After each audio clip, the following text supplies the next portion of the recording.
A 1, 2, 3.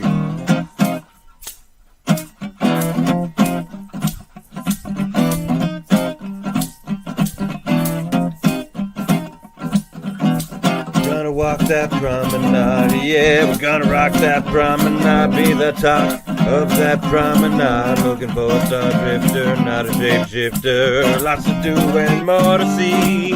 Sweet sticks from a jump to tree, oh, oddities, opportunities. Free advice, but not for cheapo gambling wheels. Shaded deals, meet me back here tomorrow, please.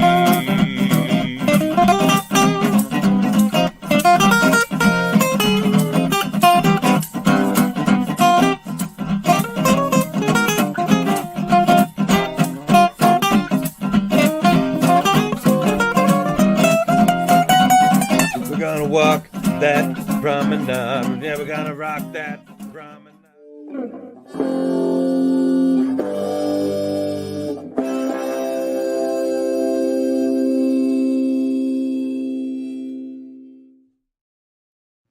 Hello and good evening for this Monday, April 15th, 2024, Star Trek DS9, Season 7, Episode 21. When it rains, it pours, is over, but we're just getting started here on Live Long and Podcast for our review of this episode here 25 years later as we are breaking it all down. I'm Dave Mader, a live stream here on Facebook, YouTube, and on Twitch. And if you can believe it, we are in our last 4 or 5 episodes, I suppose. This 9-part finale continues. We got a great panel here to break it all down. Bringing in first, straight out of the mean streets of Cardinal, Ontario, we got we got Kevin Millard. How you doing tonight, Kevin? I'm good. I guess you figured out where I was born now. Yes, I went to Montreal on the weekend and I passed through. First, I thought you were from Belleville, and then I thought you were. Then you told me you were kind of from Brockville, but then really from Cardinal. And then I saw the sign for Cardinal, and I was like, that's it. Bringing in next is the ever-wise, the great Adam Woodward. Thank you. Listen, I don't feel so wise now because I know a lot of places in Ontario, but I don't know Cardinal. Now I'm going to have to look it up. They don't even have It's only 1,600 people at its peak. So is that summertime or winter? It was many, many years ago. Okay. Yes. Jody Simpson should be joining us. He's running a bit late, but he'll be coming in to give us his take on this episode. Spoilers if you haven't seen When It Rains or the end of season 7 of DS9. Adam has just watched this episode, so we won't be talking too much about what comes past this point. But we're going to go around the group and talk about how this installment worked. Hey, Dave, question for you before you begin here. So we're in the last 4 episodes. I've only been through season 7. When did you guys start this? What year? 2020. So this is like COVID starting. Holy crap. Yes. Well, no, and like Jeff was like, hey, I want to do a DS9 podcast. And I was like, Jeff, that's going to take us like 3.5 years. Like, because we, at the time, I think we had just started the original series with Dad. And like, I was like, well, that's only 79 episodes. And like, and doing a 7-season show like this is like basically double, if not more. And so we're almost there.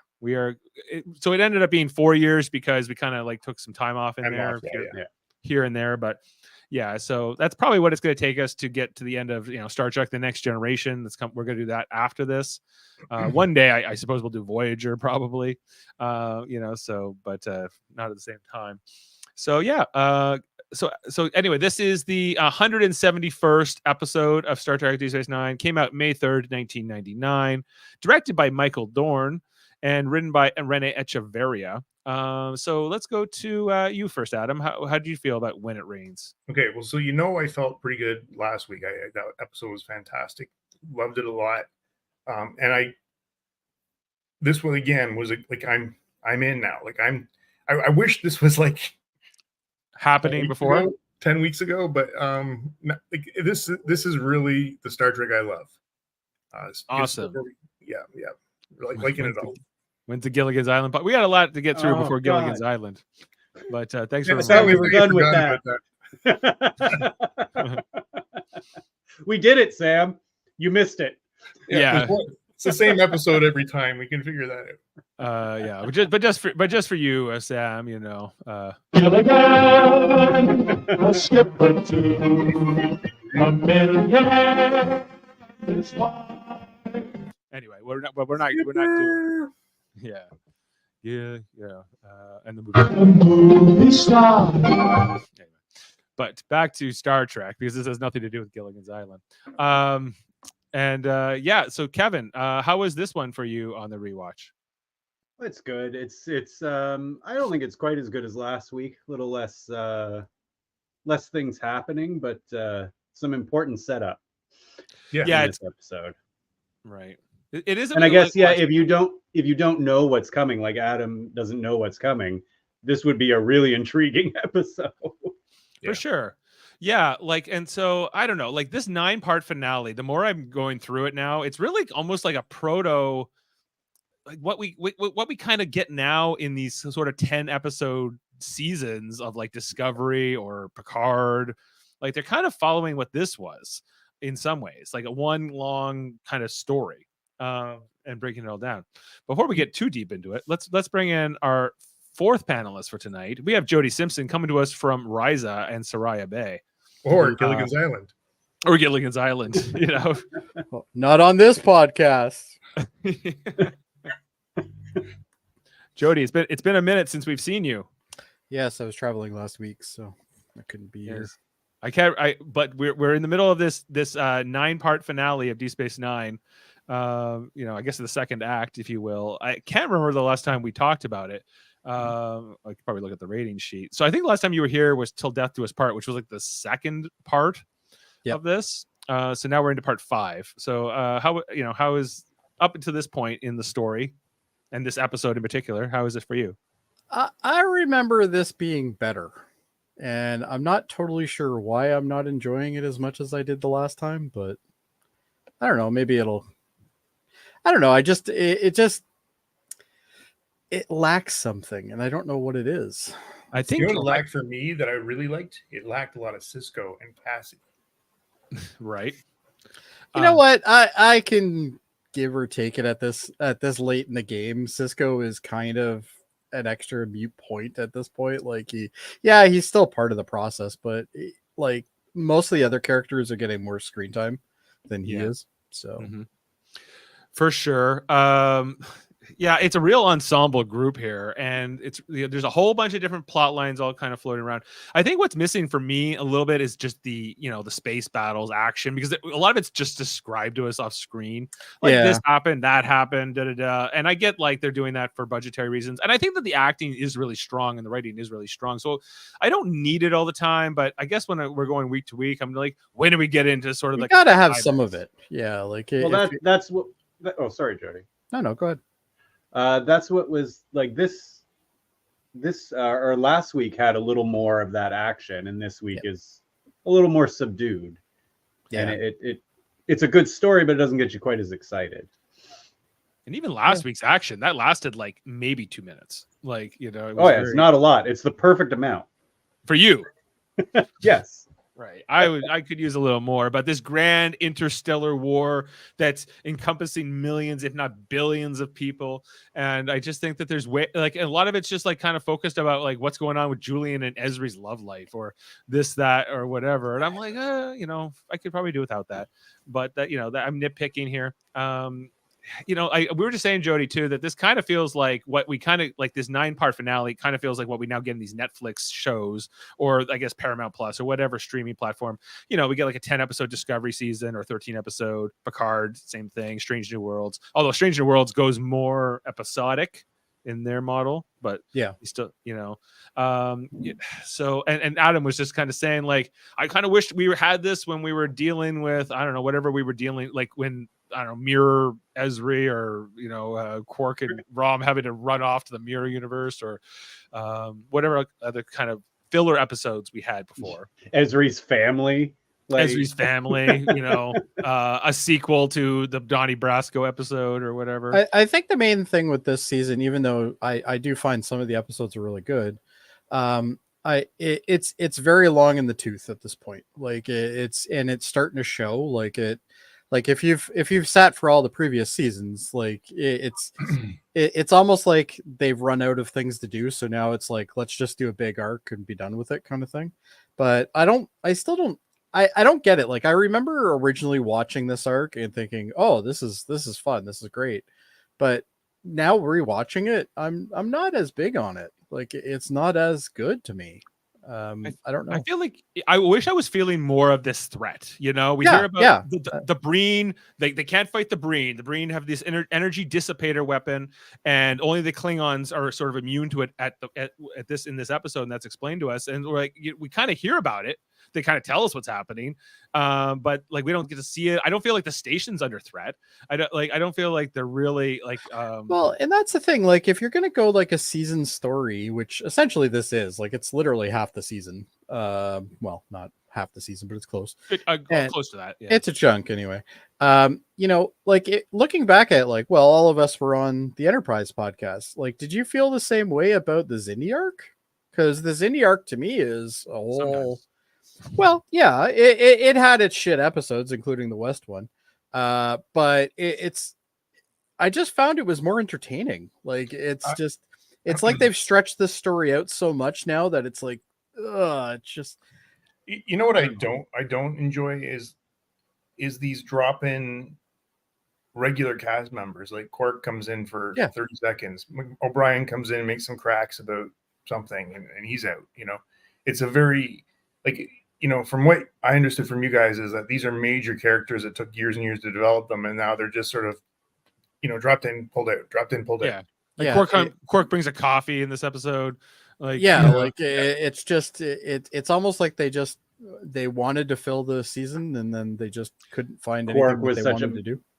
Quark was such a major part of the show. Rom was such a major part of the show, and like, where are they now, right? Yeah, but yet I had 4 episodes of Isri. Like it's and yeah, I get it. She's a new character. I get it, but is she really a new character? I feel like I still feel like a lot of this season 7 stuff comes down to budget and contracts and. Well, other I think things. that was part of it for sure. Yeah, You know, I think it was, and I think Jadzia being lost in the story is kind of it really hurt. Like it really hurt it still hurts. I don't feel like the show really ever is the same after she's gone. Oh, there's a lot of people that refuse to acknowledge the last season. Like they're just like, nope, no Dax, no good. I don't think I would go that far, and I don't think it's that bad, but it's you know, I think it would have been better if she was there. Like than not. I that's think that's not against Esri. It's just that you know, I think I would rather that this crew kind of finish out, you know, but it is what it is, right? So and this is 20 years ago, guys. So like, you know, we can't change this now. But you know, though, like we're reviewing Discovery now and Picard and Strange New Worlds, and you can just see the intensity of that episode, though. And I keep coming back to that. They don't have time for a bad episode. Right. You know? Yeah. But when there is a bad episode in those 10 episode seasons, it really does show. Yeah, but even now, Dave, like how many? We have 4 left. Yeah. So like, it's coming down to the end. Like they got to do a lot in the next 4 episodes. But you remember like season 4 of Discovery, which was 13 episodes. We kind of felt like, when are they getting to the end of this story? Yeah, that's true. There was a little bit of that going to on. And I think the other I have felt like that during every season. Yeah, well, don't tell your wife. I don't know why. Anyway, what number 2, season 2? I thought season 2 was fantastic. Yeah, I think for me too, like I think some of like the Kai Wynn and Dukat storyline, even though I do like them together, and I think that it's an interesting team up, I feel like their story kind of getting spread out a little bit this episode, a little bit next episode is starting to like drive me crazy. And I just want to see it, like, you know, he's just like a dummy, you know, and it's all the time, right? I belong in your bed, a dummy. Yeah. Like these two are more on the show than like Jake or, you know, anybody else, right? Who? Yeah, Jake. Who's this Jake character you speak of? Yeah, I know, right? He's off with Quark somewhere. He barely showed up for the wedding. You know, it was his dad. So anyway, let's we can get into the there? Yeah, he was there. He was the best man. Oh yeah, that's right. Yeah. And with all that said, let's get into When It Rains. Of course, it's a live stream, so throw our comments in the live stream if you have them or questions, and we'll try to get to them. And I got what I did like about this episode too is that there was actually quite a few sound bites I actually ended up pulling, because there's just, I think that the writing of this episode is pretty good, and some like Gowron's here, and I got I think I pulled like 6 Gowron sound bites alone, because he's always just fun. And I won't spoil what happens next, but anyway, let's get into it. So Deep Space Nine, we're coming off this Breen attack. The Defiant's been destroyed. I'm apparently the one who's sad about it. It's a ship, Dave. It's a ship, but it's more than a ship, So we see this map here on space, and on like the D Space Nine wall here. I think it's kind of interesting. I never really looked at this very close, but you see Ferenginar up here, the subspace relay AR 5 feet. Do you mean to be sharing that with us? Oh, am I not sharing it? No. That's. I was hoping you'd share that because I didn't get a good enough look. I was enjoying your description though. There you go. Now we have the visuals to go. There we go. Exactly what I had in my mind. Almost like we know how to do this podcast thing. I'm feeling a little under the weather, I have to admit. So I'm sorry to hear that.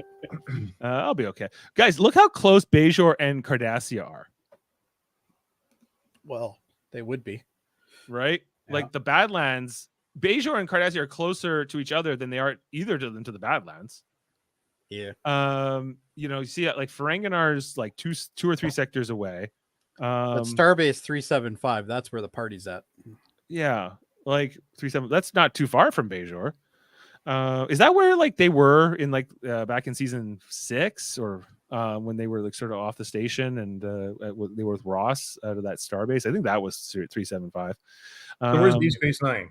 Well, it's at Bajor. Right. So how come it's a deep space and Starbase is just a starbase? I guess because it's outside of Federation territory. I don't know that line. Yeah, I guess it's never really explained. We don't know where D Space 1 through 8 are, or if there's a D Space 10. But we know that there's a D Space 9. That's about it. So anyway, so this is O'Brien's giving this briefing, kind of explaining to us that the all the ships were destroyed at the last battle, the second battle of Chintaka, and only one Klingon ship survived because it kind of changed its engine schematics like weirdly, and somehow that protected it from the Breen weapon. And so all the Klingon ships have done this, so only the Klingons can fight the Breen, and the Romulans and the Federation have to kind of like keep out of the fight for now, which seems like a problem since we already were told that the Klingons were kind of wearing thin as it was. They were a little bit reckless, maybe according to the Romulan commander earlier in the season. So kind of interesting. I did like we have this new Romulan guy here now. I guess that that senator, she didn't get the job back. She may or may not be dead. So this guy is now the new Romulan liaison. They eventually go and sit down. I don't know. This Romulan guy kind of gives Martok a hard time, and he's like, we are trying to get it all. I enjoyed and I'll keep on fighting until the victory is ours. That's right. Martok's good to go. Cisco's always like, I find like the Federation in these meetings is always trying to stop the Klingons and the Romulans from fighting each other. They're always playing like the middleman in this situation as this war goes on. But it's looking kind of dire. Oh, and now we have to help the Damar resistance. That's another big part of this briefing. We need to help them, learn terrorist tactics, underground tactics, and so who's the right person for that?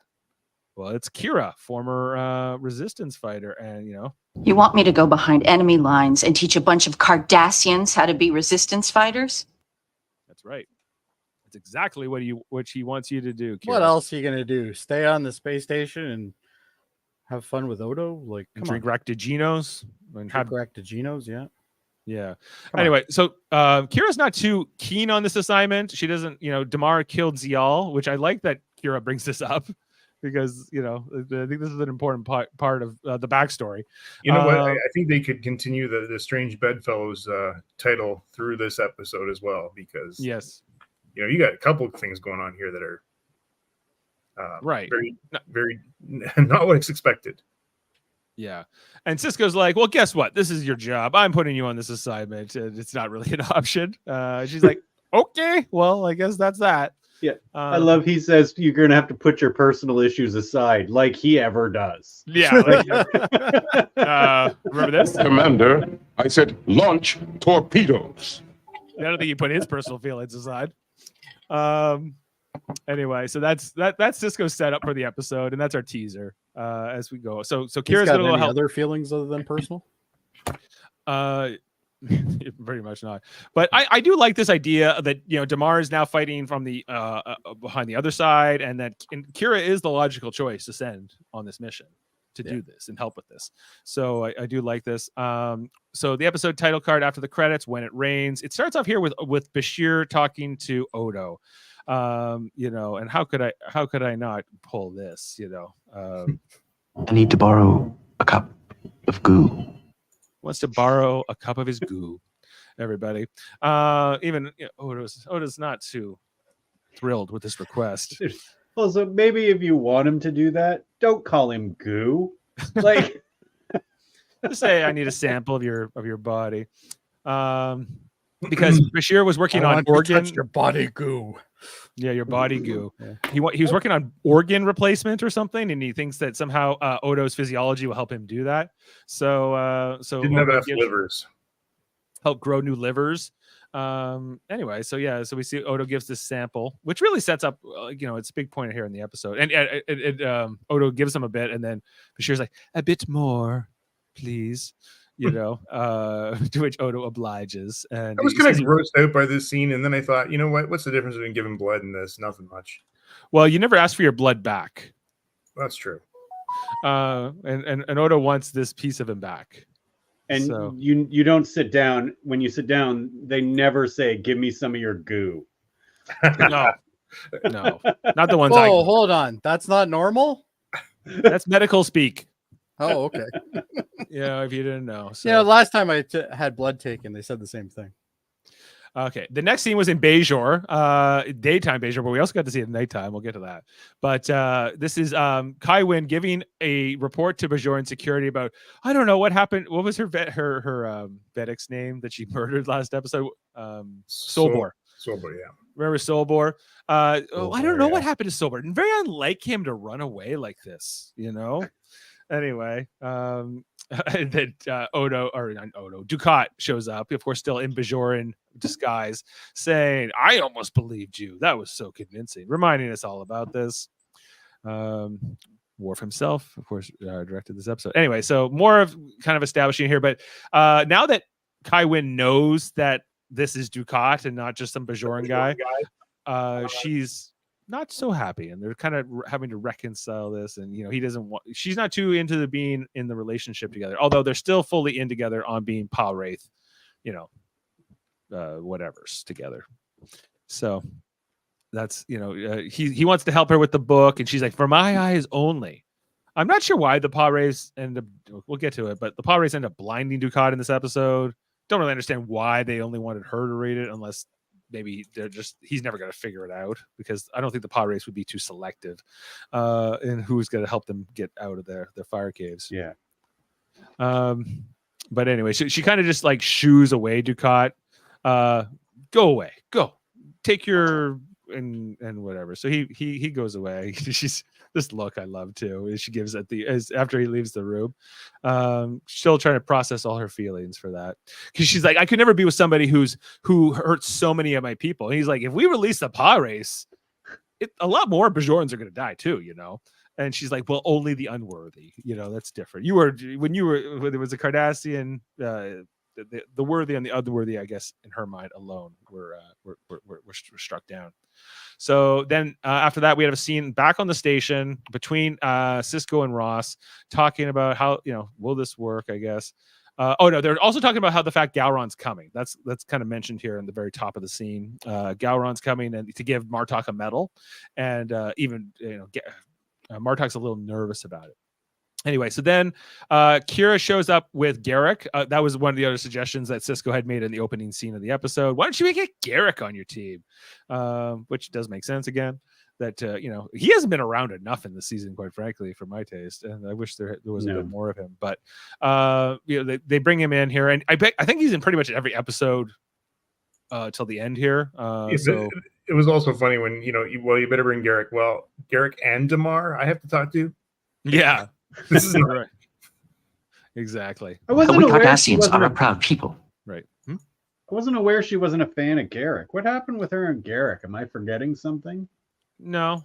I thought she was kind of like okay with Garrick now, but maybe I don't know, maybe just the fact that it's like double whammy, more Cardassians messing around here, so showing up. And Garrick says, well, Damar said he'll take the help, and it's cool that Kira's coming, but her Bajoran uniform is a problem. It's not going to work. So they say, oh, well, I guess we're going to have to send somebody else, but Kira, maybe a Bajoran Starfleet officer. I don't know. Might work better. But then Sisko says, no, I know what we can do. I also like how Garrick said, well, the reason we're not okay with it is because we were humiliated by a bunch of ragtag terrorists. A ragtag band of terrorists. No offense. So we get our the Sisko's idea, and guys, I love my uniforms, and what do we get here? Kira in a Starfleet uniform. She looks the good. only way it could be better for you, Dave, if it wasn't the gray top. You know what? I'm willing to look the other way on that. And we just did our ranking. Of course, Kevin and I were both in that, ranking all the uniforms. And I don't hate the gray top. I think it actually looks pretty good here on Kira. And I just wanted this to be permanent. I know I'm kind of spoiling the end because at the very end of the show, she's going to go back into that Bajoran uniform.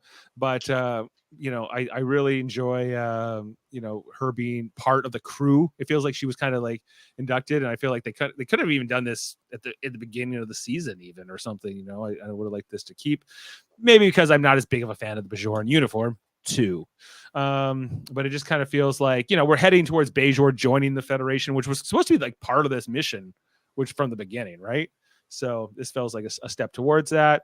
And this is supposed to be the compromise that, now Kira can speak on the behalf of the Federation. I guess she couldn't before, but now she has the Starfleet Commission, she can. So Odo's going to have to do something about his uniform too, guys. And he changes into this not so good outfit. I'm with Garrick that it's not a great one. Where's my Garrick here? Oh, I added it. Hold on. It's a bit drab. It's a bit drab. You know what? I forgot to add to the soundboard, but I'm not leaving that out. That's a golden one here, guys. So we're going back for it. 10 seconds. There we go. It's a little drab. There we go. Good line. Anyway, so this is how he says this is how he appeared when he worked for the Cardassians during the occupation, but I don't think that's true. I never saw him wear this lame looking uniform. He wore like that cool looking thing with a neck, like we saw, in that flashback episode, right, where they were in his mind and they were like reliving that time he had those 3 guys executed, right, for he thought they had tried to kill Dukat, right? So this, but I don't think he looked like he looks more like a, I don't know, civilian, I guess is what he looks like. Anyway, so they're heading out here. Then we get to the planet, and we have a scene here between Damar and I think it's Lesket is his like this guy they've introduced is like his second in command, I guess, of this Cardassian resistance, who is not happy that Kira's coming. He's not happy they're accepting help from the Federation. He's kind of just not so happy. I guess he comes from the British part of Cardassia because he also has a British accent. And the colonies. He comes to the colonies, yeah. He's not so happy about this. But Damar, we can see, is a changed man. Damar is ready to like win back and fight the this Dominion thing, and he's trying to undo, I guess, the wrongs of his past. He's suddenly become a very noble character, So how is this working for you, Adam? Like, I love this. He's all in. He's a rebel. He understands what he needs to do, and that's why he's bringing Kira in. Like he's doing everything to win. He's going. now we got to see whether. For me, we have to see whether he listens to Kira, right? Right. Well, we see here that he does end up listening to her in the episode, but we'll get to that scene. The next scene, we see this bird of prey docking at the station. We got Cisco and Ross coming down. They meet up here with Martok and Worf, and look who it is. Yes, I know. No, that's not I it. honor you with my presence. Yeah. Sorry. Gowron is back, everybody, and he's here to drink blood wine. And it must be drunk today. We see here he sees Worf. He hasn't seen Worf in a while, right? And he says, "I heard that Martok made you a part of the house. Well, if that's the deal, then I forgive you. It's you are my friend, and it's all water under the bridge, you know." And that's it. I don't know. Worf seems fine with this. I don't know. Worf maybe could hold more of a grudge, but he chooses not to. I brought a barrel of the finest blood wine, and it must be drunk tonight. Of course, it seems like Cisco and Ross not invited to the party. I love that when they say that, where they're like, I guess we're not invited. Yeah, they seem okay with that. Then we get Bashir and O'Brien talking in sickbay, or the infirmary rather. They're doing this analysis. Bashir's doing this analysis on the Odo sample, but he's also talking to O'Brien about his relationship with Ezri, and that he calls her in.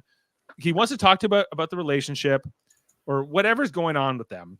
And he told her he wants to talk to her about her medical tests, which O'Brien says, isn't that a bit unethical? And he says, yeah. Mr. moral righteous guy, you know, he's a little selective sometimes. This is him saying, yeah. Anyway, he's doing the analysis on the Odo sample, looking at it, and then Ezri shows up. I don't know, like like these last two episodes, O'Brien is always overselling it with Ezri. He's like, hey, Ezri, I guess they're tight now. Fucking kill me with all this Ezri and Bashir and we're 8 years old and do we like each other? Do we not? Like, fuck off. Check yes or no. Jesus. And here I thought that would be the thing you were most interested in, Kevin. No. I don't like Adam. How is this playing for you? The Bashir and Ezri of it all. I don't really have too much comment. It feels like a John Hughes rom-com from the 80s. Do they? And right. They keep. Those were teenagers. These are like 30. Sure, seconds. But the same story. There's some wacky misunderstanding. Somebody doesn't. They're in love, but they don't. And I can just see him. Somebody's running to an airport soon. Or an airlock. Yeah. Someone's holding up a ghetto blaster. Right. And so as we starts telling that, she kind of explains that her and Worf hooked up, but before she can kind of explain that they eventually decided to be friends and it wasn't going to work. So he gets busy and she's talking and says, I love you. Yeah. But he doesn't hear it. He doesn't hear it. He's and now that just makes it that's the John Hughes connection right there. Right. Yeah. That's the tragedy. He figures out that Odo is infected with the same virus that the founders have. And so he calls Odo and Kira and Garrick on the runabout to tell them the news that he's been infected with the disease that they're all affected with. Okay. Well, so this again, here. Go ahead. Did you guys? This is so disconcerting for me. He delivered this news with pleasure. Yeah. He wasn't like, what the fuck was that performance? Yes, Garrick in the back seat. Garrett, what about doctor-patient confidentiality? Honest to God, what's that? That'd be like, Odo, do you mind going to the back or taking a personal call somewhere in the shuttle? But nope. Yeah. I want to talk to your supervising officer. So happy. And then we see Kira's reaction and Odo's reactions, which is kind of, Odo kind of just passes it off. Bashir says he's got to work on it, and he kind of hangs up. And then Odo goes back to piloting the runabout, and Kira is obviously disturbed and bothered by the whole thing. But what's there to do? They have a mission to carry out. So that's kind of the end of that sequence. Back to Bajor, but this time at night. And I loved this shot of it at night. It looks so evil and spooky. We see here Dukat sneaks into Kaiwin's office and gets the book of the Coast Emojin. He got the key out of like the desk or out of the the paper clip holder or whatever, and he goes into it, opens up the book, and then these paw rays hit him with the blinding Enterprise lights. guys, the little drawing of the Enterprise. It kind of looks like the Enterprise. It does actually. Yeah. No, I never noticed that, but no, you pointed out. Yeah, it looks like the silhouette from above. Maybe there's a connection. I don't know. Anyway, so Dukat gets hit. He's blinded by the light, if you will, and he can no longer see. Which I guess Kai Wynn was just sleeping like around the corner, and she's like, "You fool!" I can't see. Anyway, that was that. Quickly, we see that. We'll come back to them. Back on the station, we get this ceremony where Martok he's like in the Order of Kalis. He gets a medal basically from Gowron, which of course involves a lot of slicing your hands open and bleeding on things. Always does. Yeah. This. So he's awarding Martok, who's been the primary commander of the Klingon forces throughout in this Dominion War. So he accepts this on behalf, and they all go through it. I love here where Cisco's like, well, we're next, because Admiral Ross says it looks painful. Just remember, there's a war going on right now. There's a war, and they're doing all this. It's like, well, they always hand out medals during wars, but this is kind of not in primary fights. No. Anyway, we see here they're all celebrating Martok. They're all getting their blood wine on.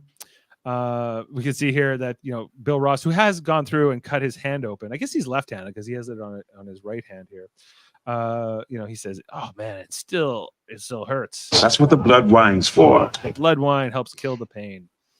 And then Gowron shows up here to say, "Martok, don't worry, you've been doing too much of this general stuff. I'm come here to lead the war." And that Gowron has become threatened by Martok's, I guess, war hero status. The fact that he's become more popular, and this is, that Gowron needs to step up here. I'm always kind of confused by how the Klingon political system works. I get it. They are too. Yeah, because it seems to be the chancellor can just leave and become a general on the battlefield. As far as I can tell, it's pretty close to how Canadian politics work. Yeah. Except we don't have a military. Yeah. And I bet the Klingons don't have a carbon tax. Because any Klingon can challenge Gowron, right? For the chancellor as chancellor. So at the very least, Gowron has to be a capable hand-to-hand fighter. Right? Yeah, they all do. Yeah. But that is, obviously that doesn't make him like a military, strategist or anything like that. But so maybe that's the only thing Gowron's good at, is just like, fighting hand to hand. We'll see. Is coming out here, but he's taking over. Martok is sort of being pushed out as like the commander, and Worf is not feeling too good about this. You see here by his facial expression. But this will be followed up more in the next episode. So we'll talk about more about that then.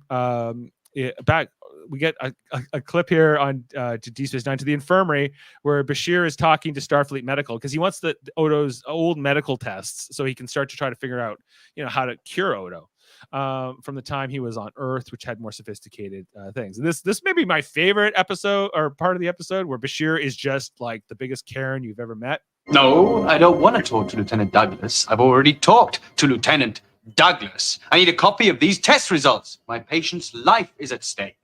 I need to talk to the manager. Yeah, he literally says, I want to talk to your supervising officer. Yeah, there you go. You want to talk to my manager? Yes, I want to talk to your manager. And he shaves his head up the side. And hangs his blonde hair over the other side. Right. So we meet Commander something or other, who is, I guess, the supervisor and at Starfleet Medical. And he says, "Hey, Commander, I've been dealing with these lower level guys who don't know what they're doing.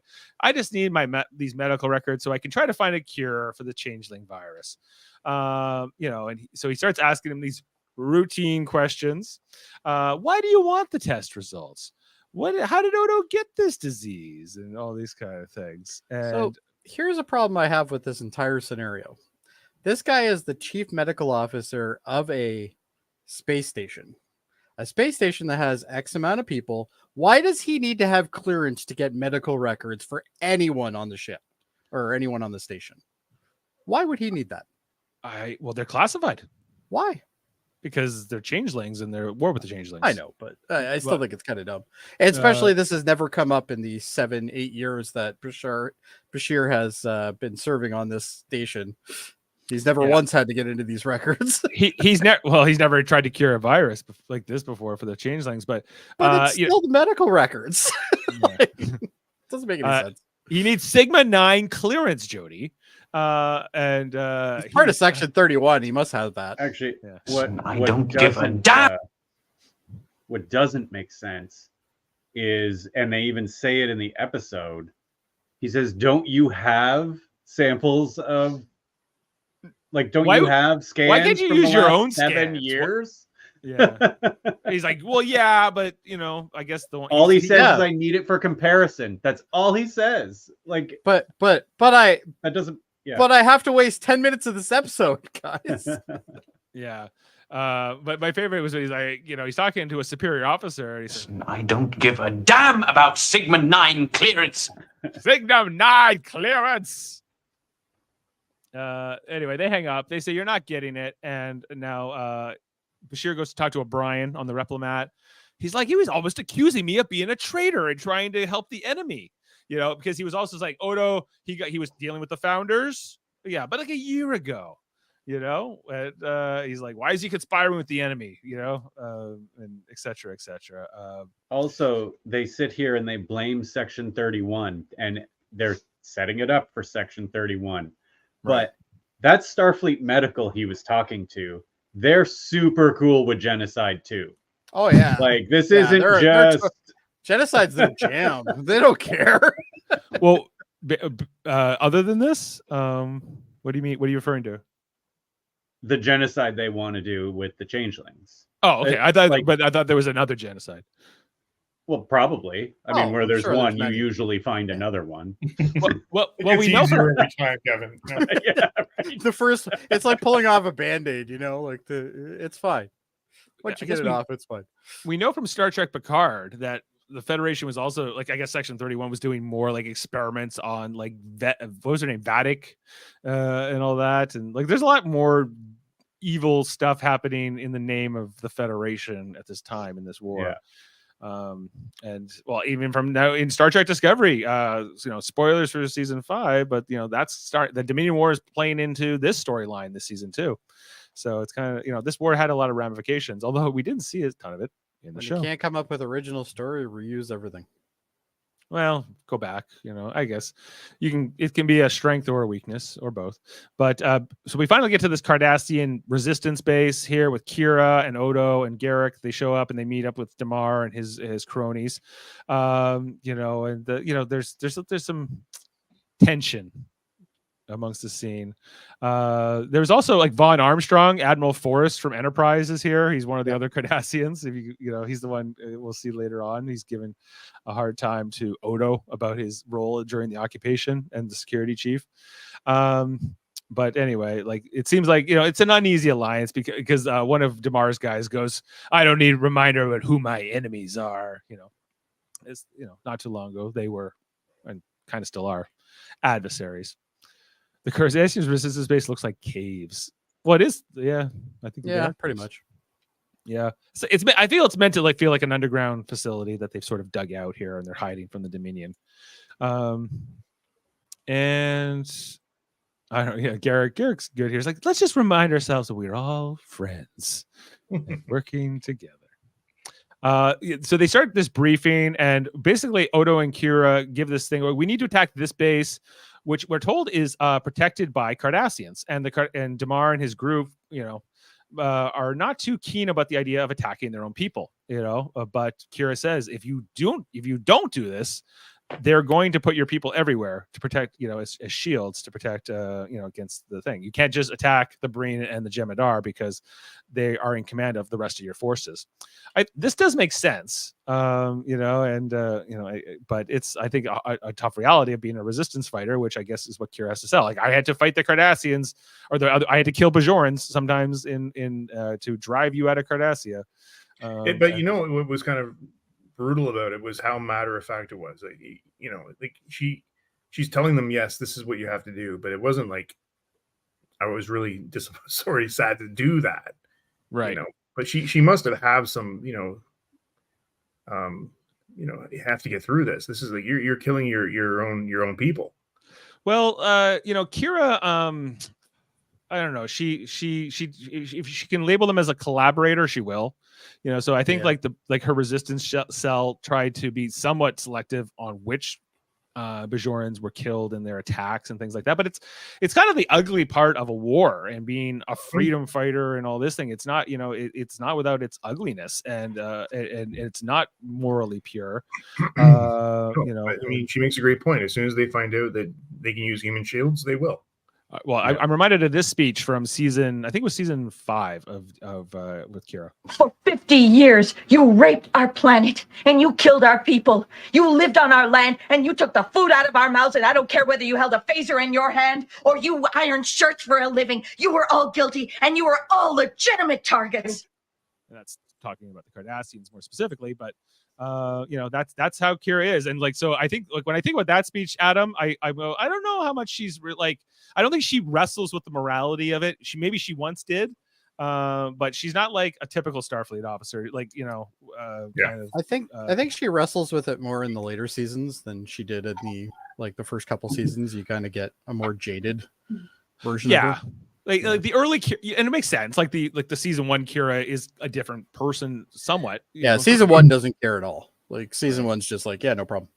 You know what this really ties nicely into though is Ensign Ro, because I think Ensign Ro, when she was introduced into Next Gen, she was very she was a bitch. She was, but she definitely had a different way of looking things than the Enterprise crew. Well, yeah, and then based on her experience with her about it, yeah. Yeah, but now you see this, I guess, carried in with Kira as well. So, yeah. So anyway, so they agree that they're going to attack the Cardassian base, which Rousseau gets pretty upset about. But he says, "Shut up, Rousseau! I've made my decision." And there's like, well, who's going to help us plan the attack? And Garrick is just so happy, And we saw I like doing that. Yeah, but we know that he had a lot of guilt and trauma with helping the Federation and the Alliance attack his own people. But he knows that to destroy the Dominion, that this is sort of what the reality of it is, right? The whole hero greater good thing. Yeah. Versus doing nothing. So back to the station. More. I guess this is just what O'Brien and Bashir do sometimes while Bashir works. They just hang out here, and O'Brien hangs out on the bio bed as they chat. It'd be great if they had the Alamo model behind them. And they're working on the Alamo model or something. But they're kind of talking about the conversation that that Ezri and Bashir had earlier. And O'Brien's like, I just talked to Worf, and he's not like him and Ezri just friends. Like, what are you talking about? He's like, no, they're hooking up and become a thing. But just then, we also see this thing that they got the test results from Starfleet Medicals. They got Cisco to get it, but the tests are a fake. Please tell me this is F. It's a fake. That's right. It's a fake. Because Bashir is genetically engineered and has this amazing memory. He's able to tell that the tests are been doctored.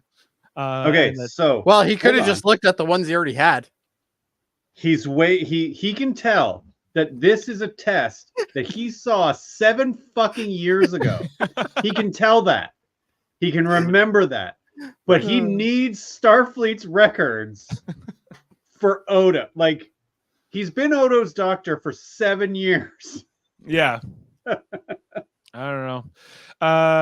It turns out it's like Dr. Moore's original scan from when Odo was much younger. Yeah. Anyway, so they kind of talk it through, and they kind of figure out that they sent him a fake file. And if we tell Cisco, he'll have to report it, and Section 31's involved, and they probably made this virus. And I don't think this is quite when they realized that Odo was infected like 3 years ago, but they're getting there at this point in the episode. They're not there yet. Yeah, so Bashir's still trying to unravel this mystery. Then Martok talks. We get to Martok and Worf talking about he gives me a medal and then he takes away my command. Worf explains here that Gowron is politically threatened by Martok's popularity. That Gowron feels like he needs to kind of push Martok out, and that's kind of the reality here. And Martok kind of gets it, because he's like, well, he doesn't want to be a politician or anything like that. He just wants to be, a fighter. I have no interest in politics. I'm a soldier. Yeah, and he's like, we have to honor too many Klingons have died in this war. I can't be worrying about whether I'm more popular than Gowron. We're just he does the noble thing. He says, okay, well, if this is what it's gonna be, Gowron's the boss. We have to do it. And Worf seems uneasy with this. But we'll catch up with that in the next episode. Back to the Cardassian base where they're all having some food here. The replicated food. That replicated food. You think you'd replicate something nicer if it can replicate things. It looks not the most fun. It looks like she replicated like tofu or something without anything else. And so they're having like the meal here. I thought it was interesting that Garrick was over here hanging out with the Cardassians. I guess he's just happy to be around other Cardassians again, even if they're jerks like these guys. And he's like, don't be asking that question. Don't be asking that question. And of course, Vaughn Armstrong's character comes over here. He says, well, what did you think, Odo, was going to happen when you were arresting all those Bajorans and giving them to the security? What do you think? And he's like, I thought there'd be justice. But then I found out the Cardassians didn't like justice. Kira takes exception. Technically, his race doesn't like justice either, right? So. But the tension here is kind of through, and Kira gets all up in the face, which Garrick was kind of warning him about. And maybe if Kira was still in that Bajoran militia uniform, she would have killed this guy. But maybe she's holding back a little bit because she's in the Starfleet uniform. That's my favorite in this, when Garrick is like, "You're lucky. She would have killed you." Like Garrick has no doubt. Yeah, no doubt. She was going to kill you for what you said. Like, you can just see Garrick's in the background. He's just smiling and just like he's enjoying the show. Yeah, right. I never noticed that actually. Yeah, that's good. Yeah. And then he just confronts him. He's like, "You are a bunch of fools," He's such a shit disturber. Yeah. Kira then starts banging things and throwing it over and knocking things down. She kind of gets mad at Odo for a second here, and then she kind of calms down.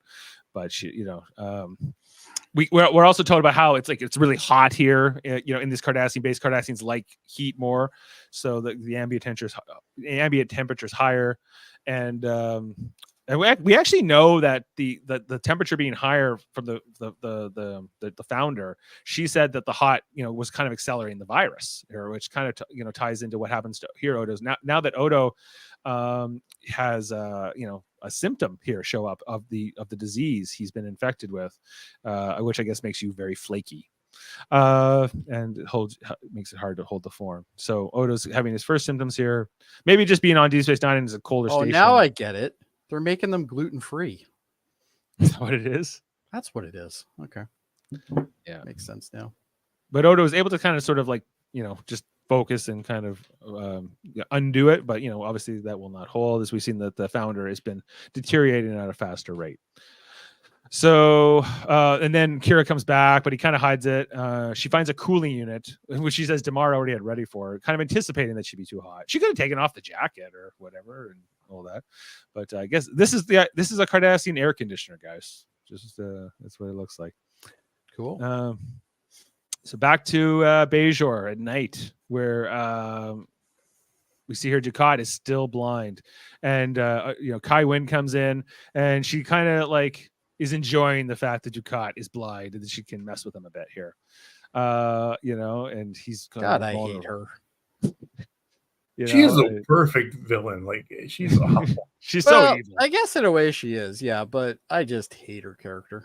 Well, I think you're supposed to, Well, I guess I hate it in different ways though. But anyway. Like hate in a different way you would hate Dukat, because he's more. I like Dukat, but he's a bad guy. He is. Anyway, so but I'm an S tier villain, Dave. You are, so maybe he's just competition for you. Yes, I don't like exactly. That's anyways.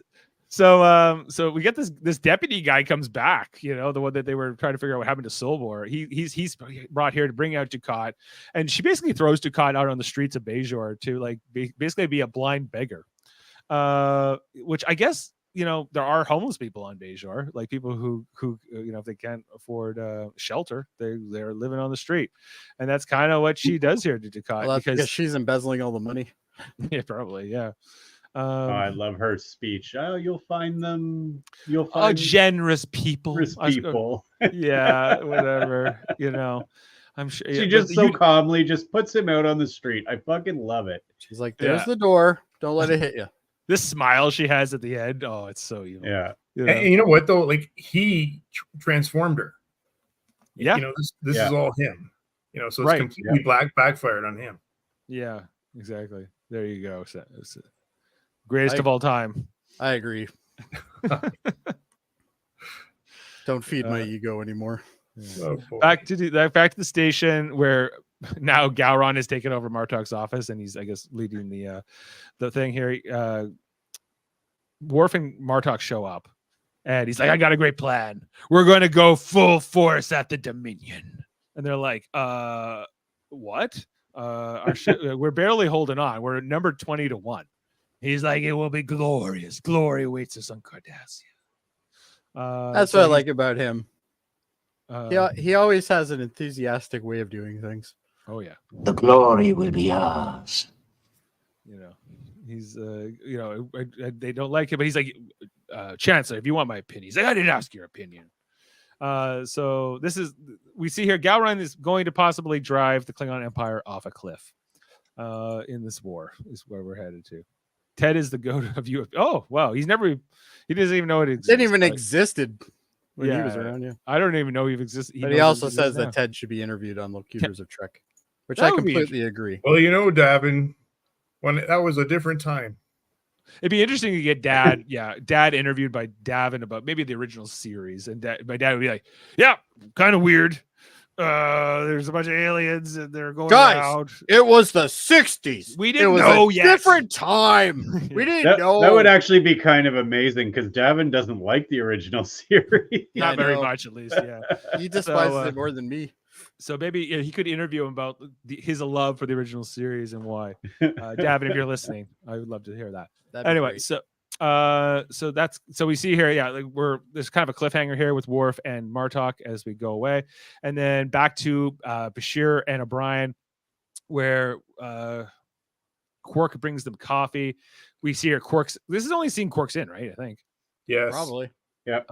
I think this was at the same time where Armin Shimmerman was also doing Buffy the Vampire Slayer. He was like the principal on that show. He was a big character on that. A lot of them were already on their next jobs. Yeah, a lot of them were. Yeah, and I think that's part of what reason he's not in. I bet he had one day off of that show and he came into this one scene, and that's kind of how he could probably the whole season probably in one day.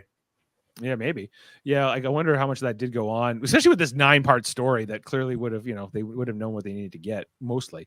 But Quark's actually worried about Odo. He knows that Odo's sick, which apparently is supposed to be a secret, but somehow Quark knows with the ears. Quark knows everything.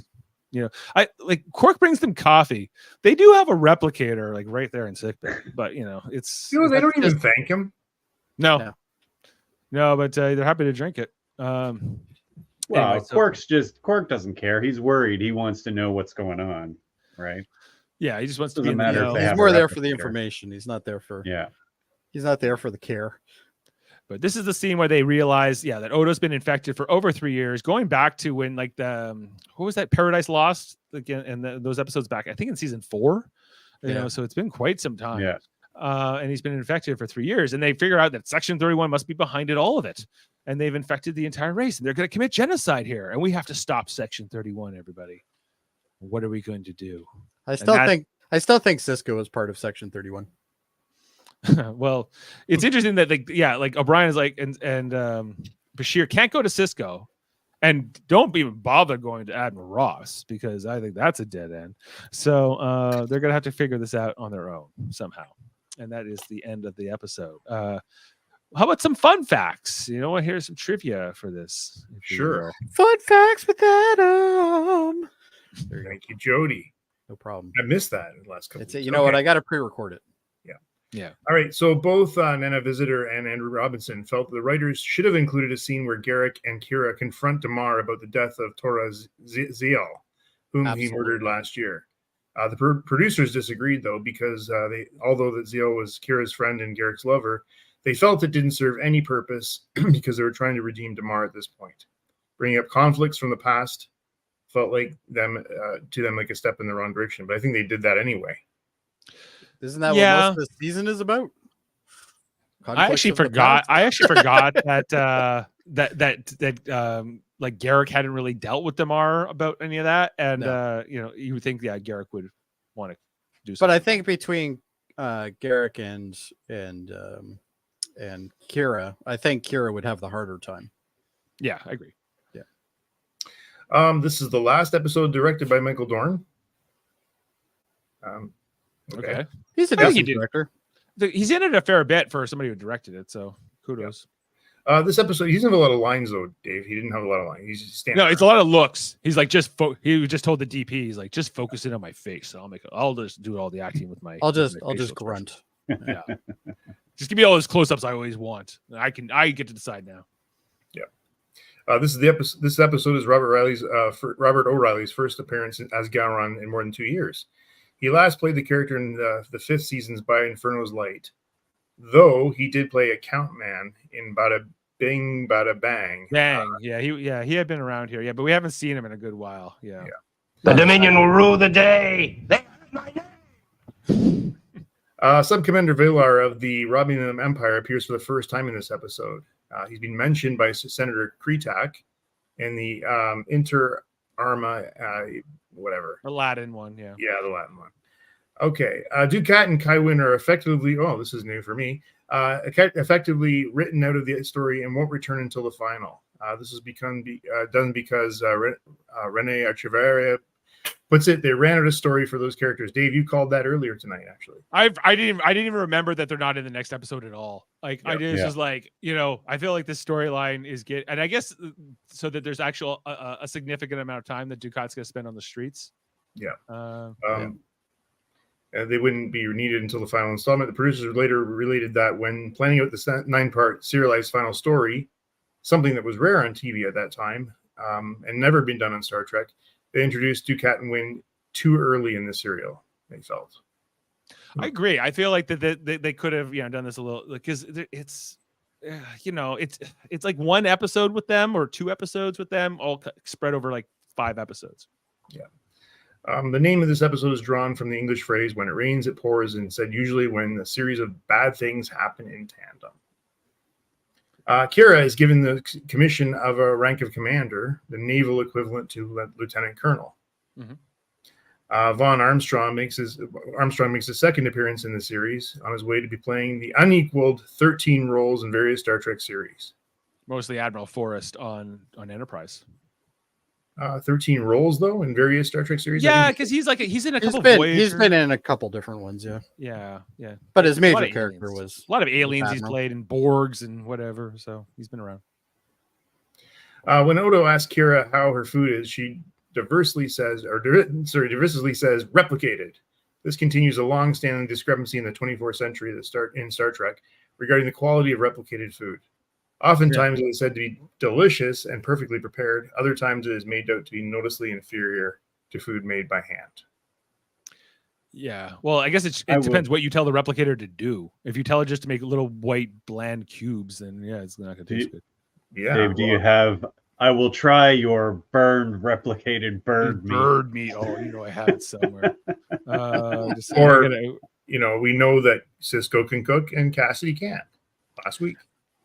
Yeah, I shall try some of your burned, replicated bird meat. Oh, good old Kern. I know that voice. Yeah, it's Tony Todd. Tony Todd's awesome. Hold on, I got a great Tony Todd clip right here when I need it. Geez, I have so many clips now, guys. It's off the charts. Here, yeah. I want my fucking money. It's true, he does. So I like who we got here? Ducat and Kai. Kira, Odo, Garrick will also are not coming back to the series finale. Who? Kira, Odo, and Garrick. Oh yeah, that's right. So there's gonna be 2 episodes where we're not gonna see any Kai Wynn or Ducat or any of them. That's right. Yep. Okay, interesting. Yeah. And then we didn't really mention too much. I guess we touched on it, but this is the first episode where Odo exhibits symptoms of the morphogenic virus in this episode. So there you go. Yeah. Well, hey, there you go. Okay. Well, thank you for the fun facts, Adam. Let's get into our ratings and bring this up. So I don't know who wants to start us off. I like this a little bit better than last couple of episodes, just because I thought the script was really good and some fun moments here. I love Kira in that uniform. I think it's so I'm going like 8.2. Jody. I'm not gonna go that high. 7.5. All right. Adam. First time seeing this, I give this an 8.5. Okay. And Kevin? I would also give this an 8.5. Okay. I'm not sure if Davin's rated this or not. Would have gave it a 10. He would give it a 10 probably. Norman's with it, so he's also saying 8.5. So just the 4 of us tonight. We're averaging an 8.2. And IMDb gives this an episode an 8.1. So, it's pretty good. Sam wants us to know that he's getting his wisdom teeth out. That was awful. And he wants to know if we have any wisdom for you. Well, I still have my wisdom teeth, so no. I got mine out like a long time ago. It was awful. Awful. I have 3 out of the 4, and I will say that Tylenol is your best friend. Yeah. I remember my brother Rich had it done. It was not good. Like they explain it, they slice open, and it's a whole. Yeah, you should watch it on YouTube before and see what they do, Sam, because it's really fun to see. Good Oh luck. my God, Adam! Don't you're Why are gonna you kill being him. so mean? Jeez, you're gonna make the kid fucking kill himself here. Like, come on, it's not that bad. Well, and most of the bad stuff is done when you're either knocked out or you're under local. Oh man, so Sam, like, are you saying you won't be here on May 6th? Because wait a minute, yeah, May 6th is that a Tuesday or Monday? Yeah, it's a Monday. Yeah. Well, I guess that's second to last episode. Or maybe he'll be done his surgery by then, and he'll be all drugged up, and he'll be. Oh, that'll be fantastic. That'd be amazing. Are you getting the laughing gas, or are you going just like under there, Sam? I wonder. Is that still a thing? Laughing gas? Oh yeah, I've never had it. I have. It's fun. It's fun. Well, it's called laughing gas. So there you go. He's doing all 4 of them. You might as well do them all at once. Why not? Eamon just got his out, and I was like, "How was it?" He's like, whatever." Like he didn't say. It's what? It isn't nearly as bad as people make it out to be. But maybe it's not as bad as it used to be. It's inconvenient for sure. But with modern technology and stuff, they're pretty good at it now. Yeah. Well, guys, looking at the next episode, it's called "Tacking into the Wind." Written by Ronald D. Moore, directed by Mike Vehar. So things are shifting. We're going in a different direction. We're going a different direction. Well, it's got 3 plot lines. We are going to see some Kira, Odo, and Garrick in the next one. I don't know what this is talking about then. The second plot line is more about Gowron and Martok and Worf. The third plot line is more about O'Brien and Bashir trying to find a cure for the changeling disease. So that's what we can expect in this next episode. Hey, I just realized this episode, I mean, as much as we find Ezri a little annoying sometimes, it didn't have much of her in it. No. But the parts that she was in it, and not her fault. It's just like, I don't care for this storyline with them. That's all. Yeah, me neither. It just seems not important, but they and want us to really care. I really hate the, like you said, the John Hughes, that I like you, but I don't want to say it. I hate that. I just like the will they, won't they? Not only that, but why did we need to do this in the last season of this show? You know what? I can't figure that out, Jody. We didn't really need that storyline at all. No. Like the Worf thing, and they could have just killed that relationship, and that would have been done. I'm not sure why we have Ezri, quite honestly, but And nothing against the actress, but I just think she's poorly written. And Well, she's supposed to be the counselor, but she does very little counseling. So well, Troy's the same way though. Comes out of writing, like they just She knows how to crash ships and shit, but she's overused, but sort of used in the wrong ways, in my opinion. Yeah. So anyway, Yeah. that's all you can. She's mostly just there to be a girl, a so girl because to be I missed pursued. last week, I didn't get to get your guys' opinions on the unfortunate passing of Lower Decks. How are we Well, feeling yeah, about that? we're getting a 5th season, and apparently that will be the end of the show. So yeah, we can, I guess, wrap up for tonight on D9. Talk about the state of the nation in Star Trek, of course. Yeah, Lower Decks only get one more season. Now, Jody, you said it wouldn't. I remember there was earlier predictions. You were like, it will get 2 seasons, and that will. No, I think I said 4. I think I remember. Either you way, guys I'm wrong. You're talking about the actors and saying how big they become and how in demand they become. And I think Dave, I think you said it, or somebody said it anyway, that it would be one more. Well, I was always like because how many seasons of The Simpsons have we had? Like an insane amount. They're right? like 36 or something. And Family Guy. Like it doesn't feel like these animated shows really should have like an expiration for a cast, because you just have to get people down to record some lines, in a booth. Well, not only that, but you can also get people that can impersonate those lines as well. Like, worst case scenario, like if they're done, you can still have the character. I suspect it has to do with how much the show costs to make and how much it's getting in terms of viewers. Is probably I think the viewership's probably the biggest complaint, because I think a lot of diehard Star Trek people aren't interested in watching it.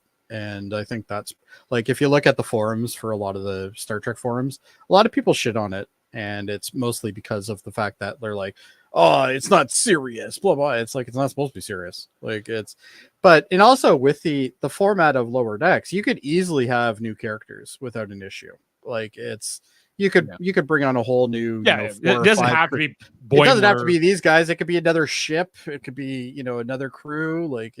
So I think this one's gonna bite them in the ass, I think. But Paramount is notorious for biting themselves in the ass. So well, at least we get 50, hopefully 50 pretty solid episodes.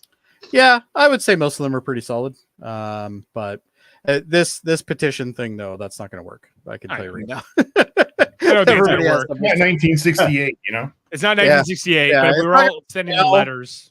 All the power to you guys if you want to sign this petition thing, but it's not going to work. Can't hurt. What they should have did was they should have axed Discovery 2-3 seasons ago and put that money towards Lower Decks. Well, we're in there. Speaking of which, we're on our final season of Discovery as well. Another one that got 5 seasons. We're covering that on Thursdays right now. Check that out with me and Adam and Ashley and Michael Chan and Chris Worldwide Murphy. And some combination of us each Thursday. We're going into episode 4. This one coming up. So if you're into that show, let us make sure to check out the podcast.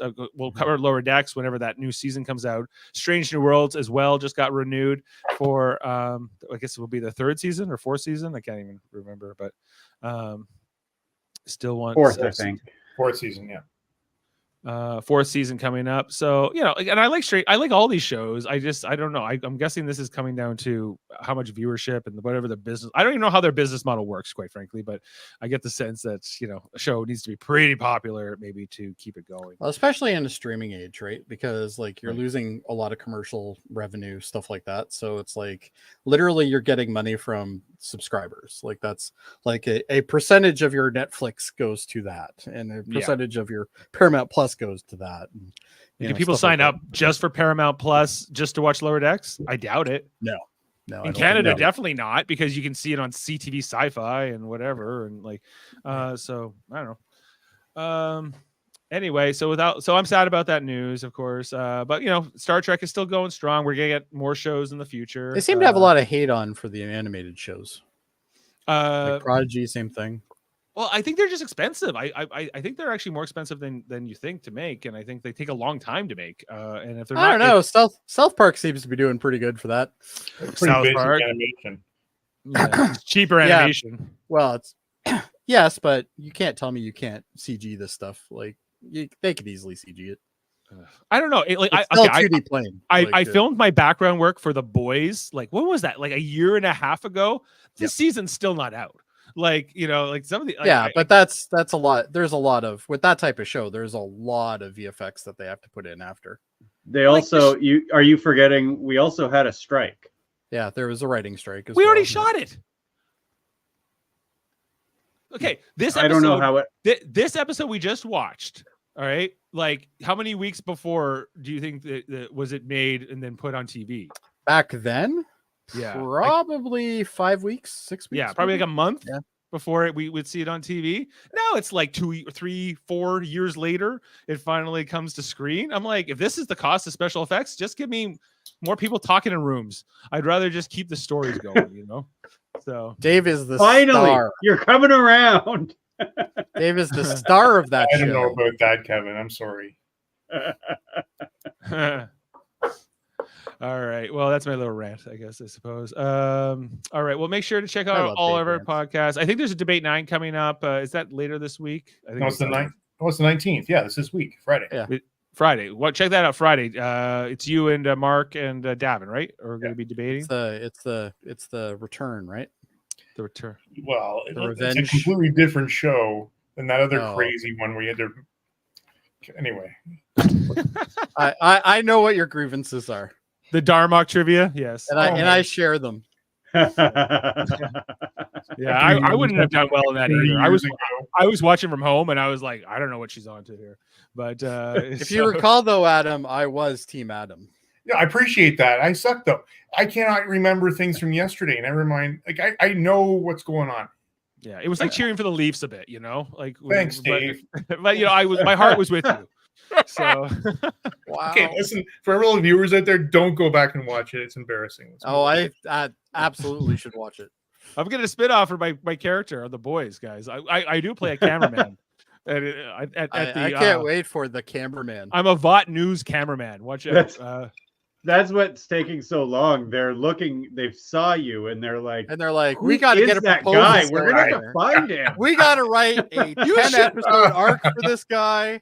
You should have seen my acting, guys. I was like going in with the camera. Like, every time I was committed. I was, you'll see. You'll see when it comes out. Whenever the hell that is. I can't wait to see it. Yeah, in next year, I guess it will be like 4 years after we shot it. No, I think it's this year they're releasing it. I saw a trailer, so I know it's season 4. Yeah. Anyway, so check out the United Federation of Podcasts as well. All of our affiliate podcasts. You can ufpodcast.com. Shows like Trivial Debates and Aiming on Track, Hold Up, and Hey, Did You See This One? Of course, the X-Rated podcast. Davan and Andre on Tuesdays right now covering X-Men 97. Are you guys watching that X-Men cartoon at all? I have been. Yeah. I had to tell them today. I'm like, this last episode. They all loved it. It's going back to my woke thing, and you know how I feel about this. I was just like, is this still a Saturday morning cartoon? They're like, no, this is now for adults. I was like, okay. Yeah. So somebody said it was the best show ever made. Like probably Davan. Like the United Federation people, like whether it be Jaemeel, Murphy, Jason Phillips, they all loved this episode, and I was like, yeah, guys, I couldn't get too far into it, but it's you know what, the show isn't bad. No. But this episode was definitely not. Anyway, check out their podcast. They'll be on tomorrow talking about the newest episode, maybe the greatest ever. Super Mater Brothers podcast, still covering Survivor 46 every Wednesday. We got a few episodes left. I got a pitch for a new show. Oh, what's that? It's going to be called It's a 10, and it's just Davan telling us what he likes. Everything. Everything. Just on today's episode, it's a 10. Yeah. I'd watch it. I would watch it too. I'd watch the hell out of that. Yeah, I want Davan to do a show like that. All right. Well, guys, I think we'll sign off for tonight. Thanks for being with us. Make sure to like, subscribe. It really helps the channel out. Check out our Patreon. We love the support. We'll just keep doing what we're doing. Get yourself a Horgon and enjoy life. It's a good purchase. Just let loose, guys out there, and don't talk to Lieutenant Douglas because we've already talked to Lieutenant Douglas. We'll see you next time. No, I don't want to talk to Lieutenant Douglas. I've already talked to Lieutenant Douglas. I need a copy of these test results. My patient's life is at stake. We'll see you next time, everybody.